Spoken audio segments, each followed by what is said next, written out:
आई मग काय म्हणते, कसं वाटतंय आज? भारी वाटतंय की. तू म्हणत होती ना व्हिडिओ बनवून काय होतं, व्हिडिओ बनवून काय होतं, व्हिडिओ बनवून काय होतं, व्हिडिओ बनवून बघ काय होतं. या इकडे मला काय होतं व्हिडिओ बनवून ना, हे यांना आज मी दाखवतो. तर हरार मध्ये भावनो हेलिकॉप्टरमध्ये आलोय हो. अहो गावातला पोरगा शेतकरी, तिसरी शिक्षण झालंय माझं. मला काय लिहिता असं मला काय येत नाही, पण एक गोष्ट कळते लिहायचं वाचायचं काहीच लाग नाही. बरेच जण म्हणते व्हिडिओ बनवून काय होतं, मला म्हणते बा तू कामधंदा करत जा, कामधंदा करत जा. भावनो मी कामधंदा करतो हो.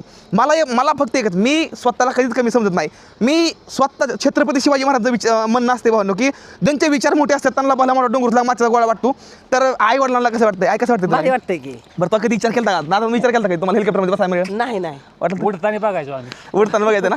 आज आज दाखवतो या, आज प्रत्यक्षात बघायला भेटलं. बसाय मिळतंय ग, बसायला महत्वाची ती मिळतंय. गोष्ट आहे. मला भारी वाटतं या. इकडे अजून काय दाखवतो, इकडे या, इकडे वर सीट असते या हेलिकॉप्टरची, ड्रायव्हर सीट.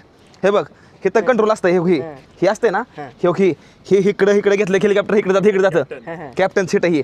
आणि ती पायातलं दोन दिसलं का तो, ती दोन दांडकी अशी पायातली ती लिव्हर, ती इकडे दाबलं का नाही, हे पाठीमागचा पॉप्युलर असतोय तिथं, ती काय होतं इकडे होतं. आणि हे मध्ये एक असतं, ती बंपर असतं असं मोठा दांडका असतं, ती वर उचललं की अख्खं हेलिकॉप्टरवर जातं. नीट उचलते का? अगं आरामात उचलला तू, काय भीती.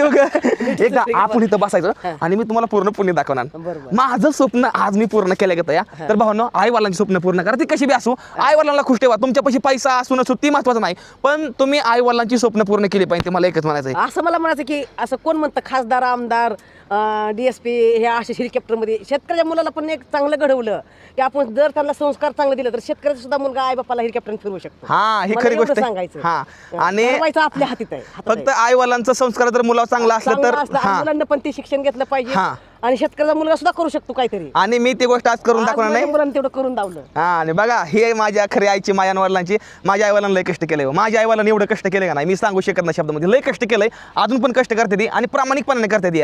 दुनिया आमच्याबद्दल काय म्हणू काय नाही म्हणून आम्हाला त्या गोष्टीचं काय वाटत नाही. पण आम्ही इमानदारी कधी चुली नाही, पैशासाठी कधी मागं पळालो नाही, कोणाची गुलामी केली नाही.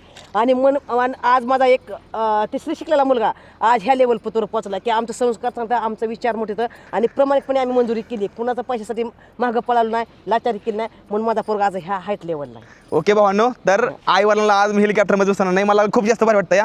मी तर एकच म्हणतो, तुम्ही स्वतः हवा करताय ती गोष्ट ठीक आहे, पण तुम्ही आई वडिलांना असला तुमच्या फिरायला न्या. मी आज आई वडिलांना पूर्ण पुणे दाखवणार नाही, ते बी हेलिकॉप्टरमध्ये. तर आपल्या भावाला मस्त सबस्क्राईब करून फॉलो करून घ्या. बोला हर महादेव. आणि समजा महादेवाची कृपेने होतं या. माझं काहीच नाही मध्ये, माझं काहीही नाही. आई जगदंबेची आणि महादेवाची कृपा. माझं काहीच नाही मध्ये. माझं महादेव आई वडील हेच माझ्यासाठी महादेव होते आणि ह्यांच्यामुळेच मी आज ह्या लेवलला आहे. तर त्यामुळे आई वडिलांना कधी विसरू नका आणि हर हर महादेव.